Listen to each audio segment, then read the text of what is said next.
Okay. Is there any questions about the material that we just described to people? Any questions? No? Okay. I'm going to start. I'm going to spend about 20 minutes to start describing some of the, not describing, commenting of some ideas behind the design principle of the classification society, or one classification society. Please, people, everybody has to turn on the camera. Isaac, it's recorded. If somebody, I cannot see his face or her face, take them out of the session.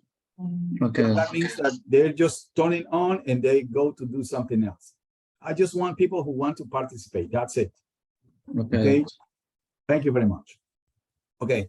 So see, it's very, very difficult to do, since you can understand that classification society started to work maybe 100 years ago, and they have accumulated a lot of experience, lots and lots and lots.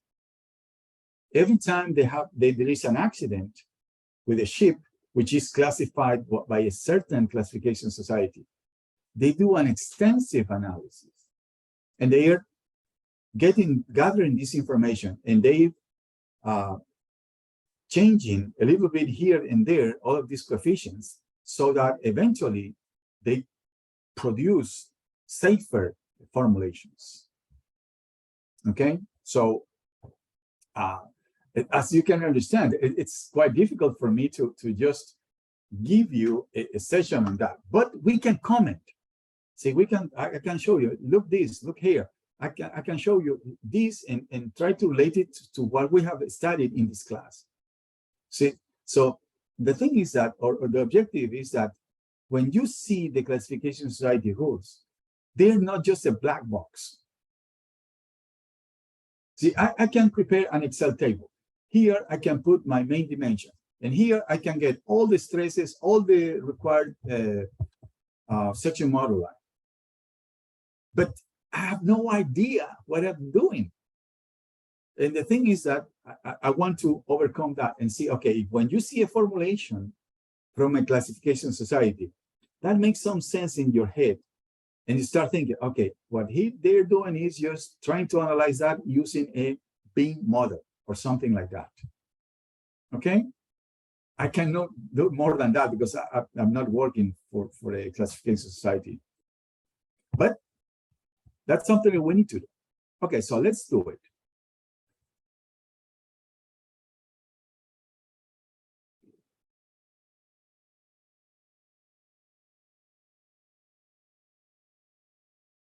Can you see my full screen, Isaac? Yes, doctor. Okay, so this material I posted in the Aula Virtual. Do you have it, people? People, Isaac, I see some students which I don't see the cameras on. Please take them out. I don't want to see anybody who is just a name here. I need people who Some students write me by the chat. He or she say me that they have a problem with camera. You believe them? You believe them? Okay, I'm going to give you your judgment. Okay, you judge it. If you believe that this is not true, take them out, and that's it. Okay. Okay. Let's go on. So this is some comments from the design principles of DNB. Why DNB? I don't know. We could have taken another classification society, and I don't think there's much of a difference. Okay. This is general for the rules, from the rules for ships with length larger than 100 meters. So that's more general case. Okay. That's that. Okay. This is something which is very interesting. Okay. This is the table of content of the rules. Okay. This is a table of content. So you see that it's divided in sections. Okay. So usually you there are some sections which are more used than others. So here, this is just general requirements. Here, materials. Okay, for example, we have mentioned that there are some steel with higher strength. Okay, if you want to consider a higher strength steel, what's the symbology for that? What's the expected value, for example, in case of steel? What expected value for the yield point? That's information you find in here. This is the section that we are interested in, design principles, design loads, okay? So you take the structure, right? You want to determine the pressure on one element. Yeah, we could do a CFD, a statistical probability analysis. It's much simpler to see in the rules. For example, for this element, this is the pressure. Now, this calculation is going to be not complex, but it's kind of connected, okay? Because for that, you need this parameter, and that parameter depends on something else, but that's something that you can follow. So it's a good idea for you to start familiarizing with these calculations, okay? Then longitudinal strength, right? If you need to calculate, for example, or approximate the bending moment distribution, right? For the hull, ship hull, right? That's this trapezoidal shape. The value at the center part, you can find it there. But not only for the bending moment, also for the shear force. There, it's there. Then we have three parts which are very, very parallel: bottom, side, and deck structures. Bottom, side, and deck structure. Thickness, sectional modulus, area of the web, something like that. That's in this part. They are separated: bottom, side, deck. Then bulkheads. How many? How much is the required section modulus for the reinforcements? Here you calculate it. Superstructure, that's very general. Welding, this is very important. Very, very, very, very, very, very, very important. Welding, okay? Direct calculation, okay? In the book by Professor Hughes, there is a term, okay? There are two ways to design the ship, okay? One is they call it direct calculation, and the other is rule-based design.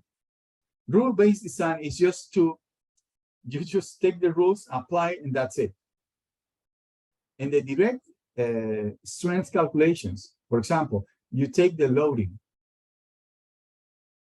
and from the loading, you go on and do your calculations, and at the end, you decide this is the thicknesses, these are the required section modulus, etc. So it is included. It's very interesting. It's included as a section in the classification rules. Some years ago, somebody called me because they had a problem. They bought a ship, okay, in China. In China, there are two classification societies. One is the good one, and the other is the cheap one. They classified their ship with this one here, and they brought it to Ecuador. But the problem is that if you want to operate, for example, in the Guayas estuary, right? Since there is a lot of shrimp ponds in this area, right? We cannot afford to have an accident. So every ship that operates in these waters has to be classified with an IAX classification society. So the problem was that they brought the ship classified with a society which was not IAX. So they had to go through a full process to classify with the IAX classification society. And the problem was that they sent all the information to RINA, and they found that the diameter of the rudder stock was not enough. So they said, we cannot allow that. And the thing was that they called me and they said, okay, let's try to see if applying direct strength calculations, we can prove that what we have is enough. So it's very interesting because we're not just applying these black box formulations from the classification society rules. Okay, we as engineers, we are able to apply our knowledge from the structural mechanics in order to analyze the structure. Okay, so that's that. Buckling control. Buckling is a very, very dangerous limit state. As a matter of fact, Engineer Isaac is doing his master thesis on that, because after buckling occurs, okay, the strength of the structure is limited. So we have to be clear that we do not reach, with the standard conditions, we do not reach the critical value of the stresses. Buckling is very dangerous. So plates, whatever, that's what you have it here. Section 14, high temperature, for example, you transport asphalt. If you want to pump it, you have to increase its temperature very, very large amount. So when you heat it up, everything expands. Fatigue. I mean, there's something is vibrating, plus minus the stress. So it's a crack is going to form, and eventually that grows, and you have a sudden failure. How to control that? Okay. Now, and in Appendix A, you see that's an elastic buckling. It's more about buckling, and also ultimate strength. That's something that we're interested here. Okay. So ultimate strength means that you have something on a structure. You apply the force and it deforms. Apply more and it deforms more. Increase, increase, increase. But there is a point when it keeps deforming, but you don't need to increase the force you're applying. So that means that you increase the force and more deformation, increase the force, more deformation. But there is a point where you don't need to increase the force. It just keeps deforming. So you have reached the top, the ultimate strength. So the new tendency is to start using these type of concepts when you design structures. Because in that case, you are certain that you design below that point, but you know that if you reach that point, collapse occurs. So it's very interesting. So this is the general content. It's a good idea for you to know it. Now, in the section 3 that we're going to be working on, there are 3 parts.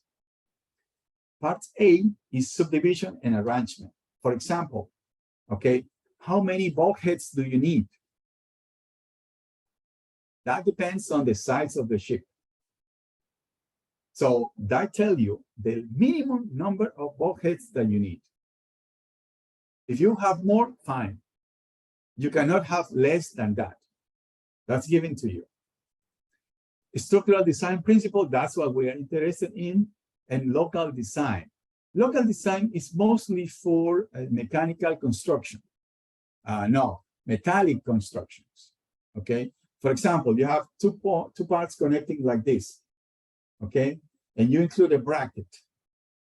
What are the required dimensions of the bracket? What does the bracket do? The bracket reduces the effective span that you need to calculate the bending moment. How to calculate that? We can do a finite element analysis of that. Yes, we can do it, but it takes too much time. It's much easier to include a bracket with the dimensions. You calculate the reduction in span of length and apply that to calculate the bending moment. Much easier. And that's information you find in local design and more order, okay? More or less, that's the idea. Now, let's look it up in the specific point that we're interested in. Specifically in section 3, part A. Okay? Subdivision and arrangements. What do you have there? That's something that we have. Okay, for example, as I said before, the number of transverse watertight bulkheads. That depends on the size of the ship, the length of the ship, and the service of the ship. Okay, position of the collision bulkheads. Okay, usually if the ship moves like that, the probability of having a collision on the bow is very high. So that means that there is a possibility that water comes into the hull. So you need to include a collision bulkhead so you contain the water coming into the hull. What is that? That will tell you that height. Okay, remember the ship is doing like that. If in the forward end you don't have high enough, that means that when you do that, the water comes on the deck.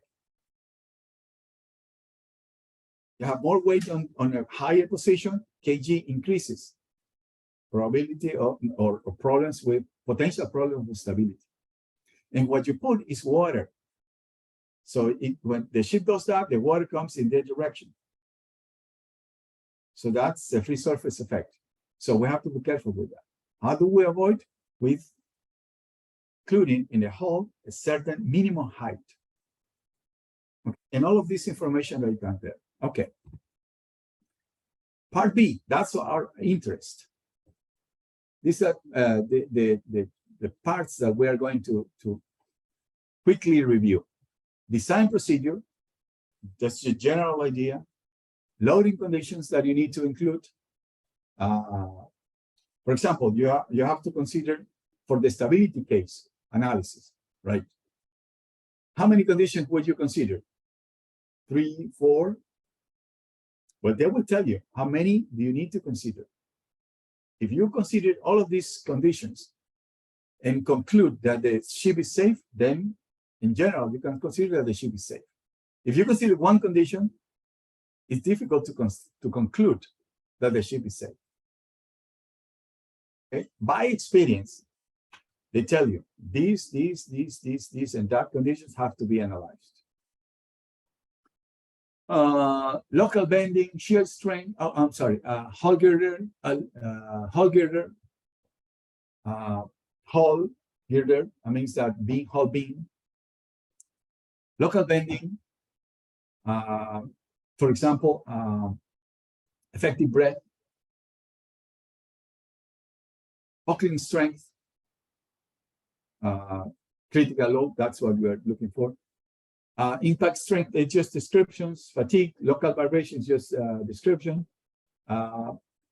Reliability-based analysis of hull structures, that's very interesting. I mean, the loading coming from the waves is not a deterministic phenomenon. So the loading is probabilistic. But also, for example, if you buy a plate, right?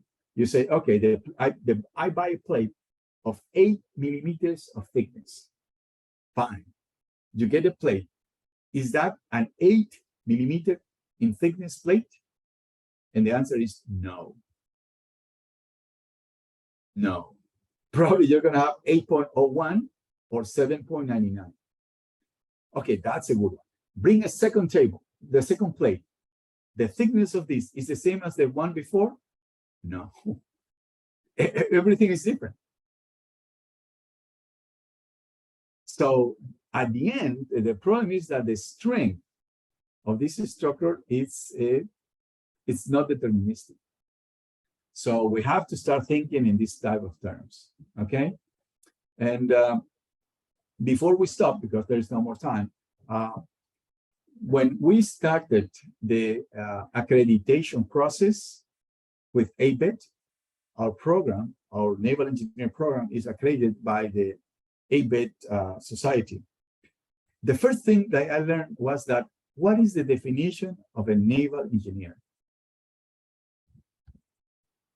This definition is given by another Society of Naval Engineers. It's called SNAME, the Society of Naval Architects and Marine Engineers.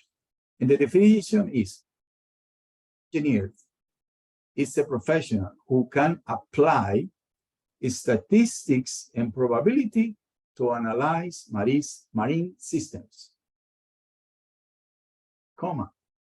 He or she is able to apply fluids, solid mechanics, thermal materials to design marine vehicles.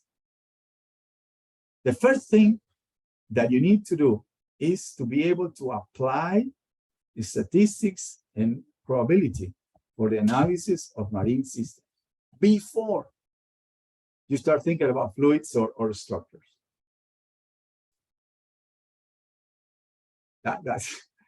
For me, it was just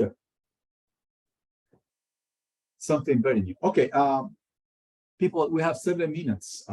Is there any problem about the assignment, the assignment that we have to complete? People, do you know that there is an assignment? Yes. Have you started the assignment? Aviles, have you started the assignment? Ms. Aviles, have you started the assignment? No?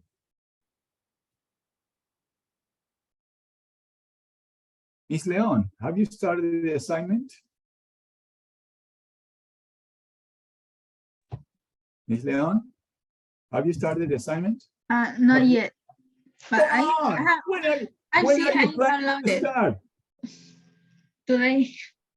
I was Good. Mr. Pesantes, hello. Where are you right now, Mr. Pesantes? Where are you? I am in Guayaquil. Oh, you're in Guayaquil. Well, what part of Guayaquil are Yeah. you? What part of Guayaquil? For Park Samanes. Oh, okay, up north here. Have you started the assignment? The last assignment of this? I read the event rules for Okay. start the calculation of the Okay, thickness in the first question. okay, good, good. Mr. Cedeño, Axel Cedeño, hello. Where are you right now, Mr. Cedeño? In Guayaquil, doctor. Okay, have you started the assignment? Not yet, doctor. Today I'm Come ready. on, when are you planning to start? Today. Today. Is that a promise? Yes, it is. Okay, good, good. Mr. Chinchin, where are you right now? Where are you? In Guayaquil, doctor. Okay, but you're from Quito, right? Yes. And are you going to the stadium this Sunday? No. Okay, good. Are you a fan of Liga or what? No. El Nacional. Aucas. Good. Have you started the assignment, Mr. Chinchin? Yes. Read the DMV rules for the Okay. first question. Okay. Okay, good. Good.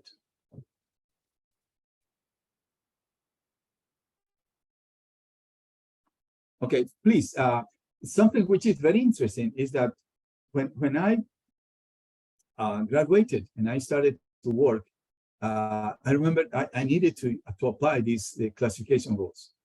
And at that time, a long time ago, there was a version of the classification rules from ABS, American Bureau of Shipping, for ships with length less than 60 meters.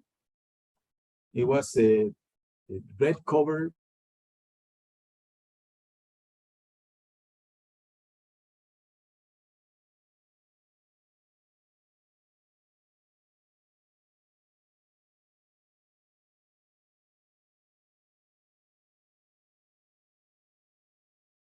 Hardcover book, not very thick. This maybe 100 pages. Maybe 3 or 4 times just the first chapter, and I just couldn't follow.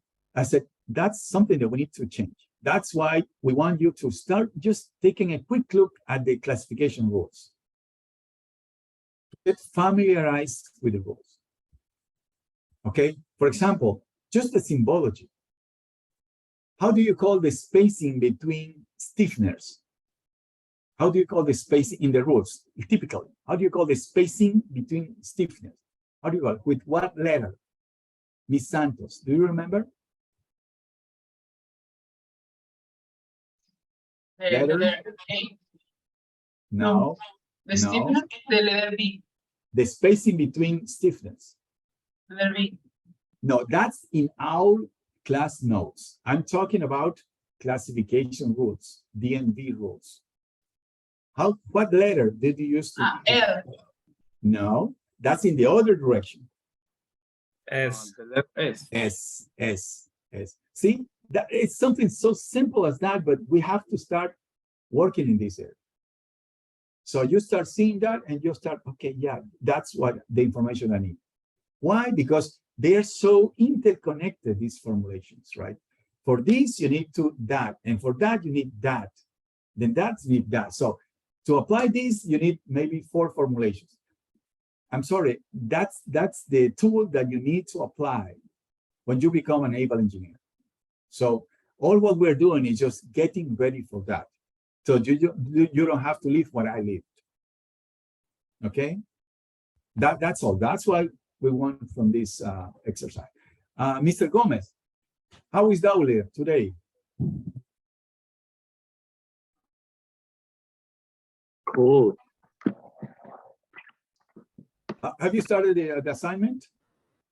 Only read for the first part. Okay. And when are you planning to continue? Sunday after the game of Today. Barcelona, right? Oh man. Oh man. Miss Valdez. Hello, Miss Valdez.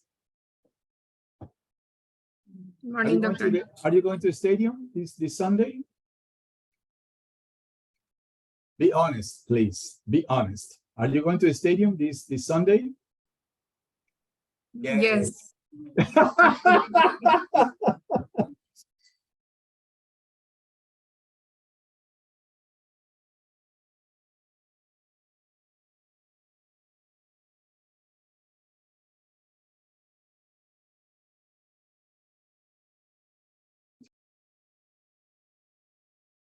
I'm interested in exercise number 3, people. I'm doing that also for you. So if you have questions about that, maybe we could discuss a little bit. Okay. If you have questions about the assignment, tomorrow we will have the last session. Okay. I will go over this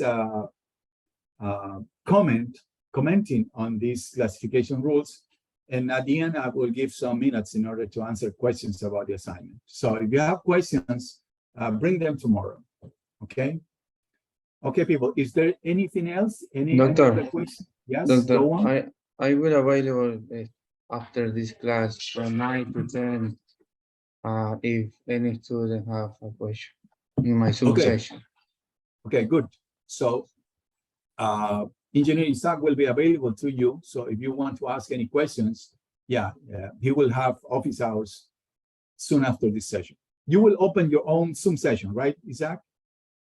Yes, doctor. Okay, so he will open its own session. So if you have questions, you want just to talk about the assignment, come to that session. Okay, people, there's nothing else, and it's 9 a.m. Now I'll see you tomorrow. Okay, please start the assignment. Please do me a favor. Okay, bye-bye now. Bye, doctor. Thank you. Bye-bye. Bye, doctor. Thank you. Bye-bye. Thank you. You're welcome. You're welcome. You're welcome. Thank you, doctor. You can stop the recording, Isaac.